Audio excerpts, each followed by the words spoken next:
Hi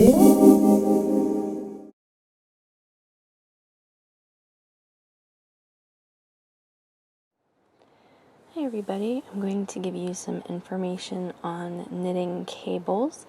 This is just going to be some basic information. I'm going to have other videos on reversible cables and cabling without a cable needle and things like that. So this one is just kind of an introductory video to knitting cables. And I have this little sample here, and you can see that I have some cables that slant to the left and some cables that slant to the right. And this is really easy to do. When you knit cables, all you're doing is knitting stitches out of order and pulling them either left or right. And this little sample that I have here is knit with a reverse stockinette background on either side of the cable. And you really can't see too well, but there is, in between my cables here, there's a row of reverse stockinette.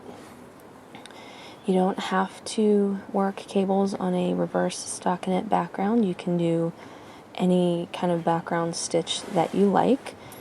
The majority of the cables that I see are worked on reverse stockinette because it helps them stand out from the fabric more. There are a lot of different kinds of cable needles. Some look like this. Some look like this. And these two that I have here. And you can even use double pointed needles as cable needles. If you don't have any of these things, you could really use whatever you have handy, just something to hold your stitches on while you're working your cable. You can use a regular knitting needle, you can use a circular needle. The one thing you don't want to do is use a cable needle that's bigger than the needle that you're knitting your project with, because it can stretch the stitches out. It's best to use something that is fairly close in size to the needle that you're using to knit with, or it can be smaller. The problem with a smaller cable needle is it might fall out of your stitches. But if you're using one that looks like this, these hang down like this from your work, and they hold the stitches pretty well. As a general rule, you want to cross your stitches every number of rows as your cable is wide. In this sample that I have here, I'm doing a 6-stitch cable, which is 3 stitches crossed over 3 stitches. So every 6th row that I knit, I'm going to work my cable stitches, or where I'm crossing them or twisting them. It's not a hard and fast rule. You can space the rows that you knit out more than the number of stitches that you're working with for your cable.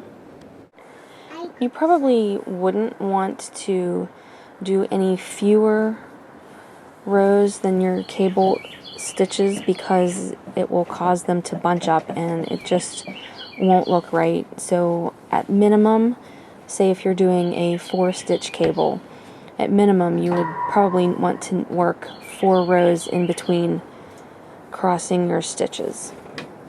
So it's just something to play around with and experiment and see what kind of look you like for the cable that you design. So let me show you how you cross your stitches to get them to slant left or right for the cable. For my sample here, I've knit up to the point where my cable stitches are. And again, this is a 6-stitch cable, so I will be crossing 3 stitches over 3 stitches. And that's not a set rule either. You could cross 2 over 4, 1 over 3, or 3 over 1. Just something to play around with until you get a cable that you like. Okay, so I'm going to take my cable needle And I'm going to slip the next 3 stitches on my left needle to the cable needle. And to get these stitches to cross or pull to the right, you're going to hold these extra stitches in the back of your work.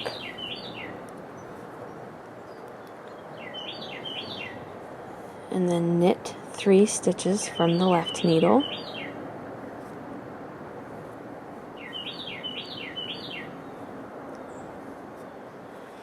And now I'm going to work these stitches that are hanging here on my cable needle.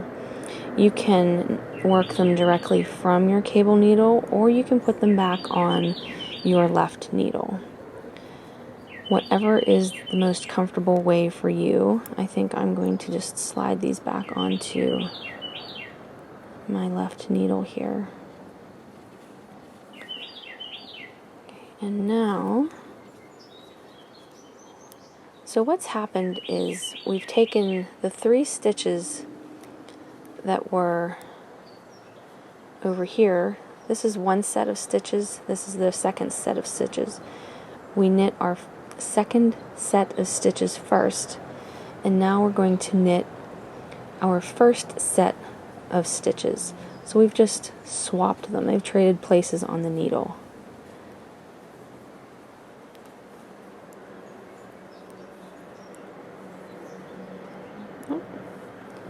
Okay, now I've completed my crossing of the stitches, my 6 stitch cable, and you can see here that I have this really beautiful cable that is going to the right. So when you want your cable to slant to the right, you hold your stitches in back of your work. And now I have my reverse stockinette stitch here in between my cable. And I'm now at my next set of cable stitches, 3 and 3. This time we want to make our stitches pull to the left. So just like before, take your cable needle or double pointed needle, whatever you're using. I'm going to slide 3 stitches off of my left needle. And this time I'm going to just let them hang in the front of my work while I knit my second set of stitches here.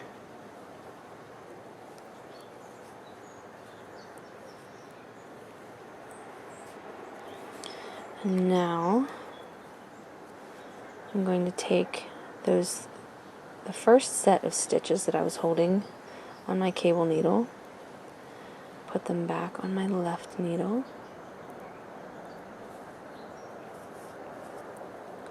and now I'm going to knit those stitches.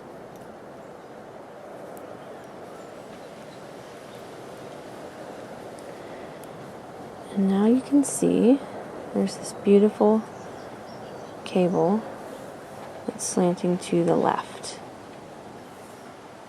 Let me just go ahead and finish this row here really quickly.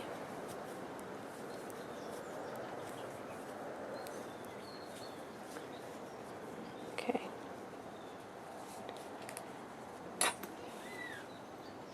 So that is my cable.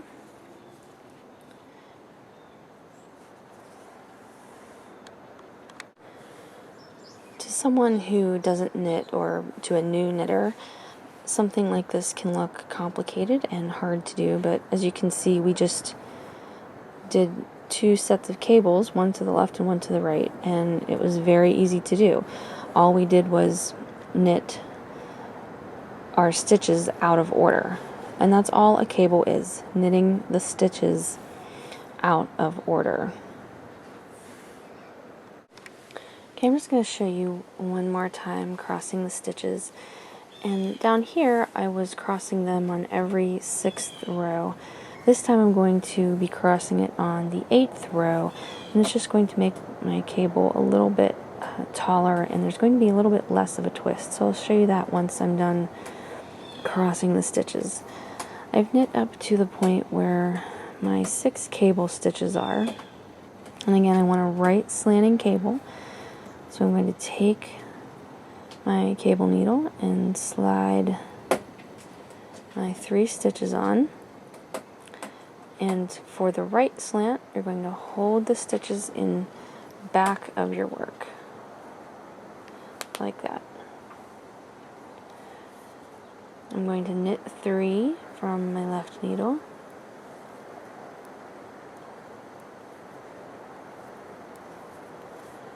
And now, this time, instead of slipping my stitches onto the left needle, I'm going to show you how you would knit them directly from your cable needle.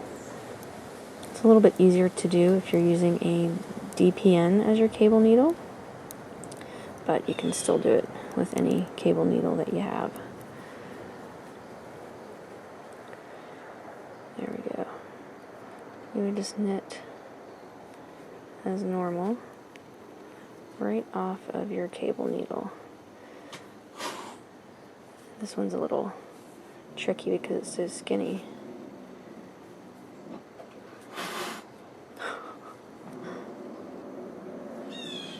Okay. Okay, so I've crossed my stitches to the right again. And now I have my one center stitch here in between the 2 cables that's a reverse stockinette, so I purled that. Now I'm at my next cable. So again, take my cable needle and slip 3 stitches off the left needle. And to make your cable slant to the left, you want to hold that first set of stitches in front of your work. Now I'm going to knit 3 from my left needle. I'm going to put these back on the left needle to knit them.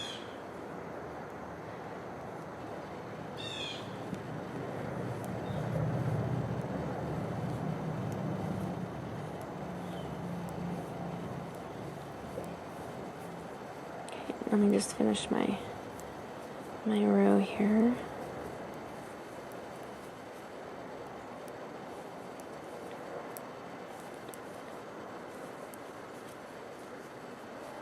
Okay. So there is my right slanting cable and my left slanting cable. Okay, I don't know if you can tell or not. It's a really subtle difference between these cables here that I crossed on the 6th row and then the one up here where I crossed on the 8th row. It's a little bit longer. So like I said, the rule about crossing your stitches on however many rows your cable is wide, you can spread them out more. You could do, instead of maybe 8 rows in between crossing, you could do 10 or 12, and that would just make your cable a little bit longer. So one other thing I wanted to mention about knitting cables: if you're working from a commercial pattern, you don't need to worry about this. It should already be worked into your pattern. But if you're designing yourself, cables tend to pull inward. So if you were knitting, say, a sweater, you would need to add a few extra stitches to accommodate for the pull of the cables on the fabric so that your sweater looks correct. I've never designed a cable sweater, so that's not something I've ever had to do, but there is information on that you can get in books or online, I'm sure, if you just Google, or maybe on some of the knitting boards. A more experienced knitter could help you. But this is just some basic information on working cables, how to cross them, and to show you some of the different types of needles. I'm going to be doing some other videos on reversible cables, working from a chart while knitting cables and things like that. So stay tuned. If you like cables, a good book on cables is this one here by Lily Chin. It's called Power Cables, The Ultimate Guide to Knitting Inventive Cables. There's a lot of good information in here. You can find cable stitches online. Just Google knit or knitting cable stitches, and there are usually some instructions for knitting cables in pretty much any stitch dictionary, like the Walker stitch books, the Vogue stitch books. Put a few links up on the sapphiresandpurls.com website if you are interested in some cable books and stitch pattern books with cables in them.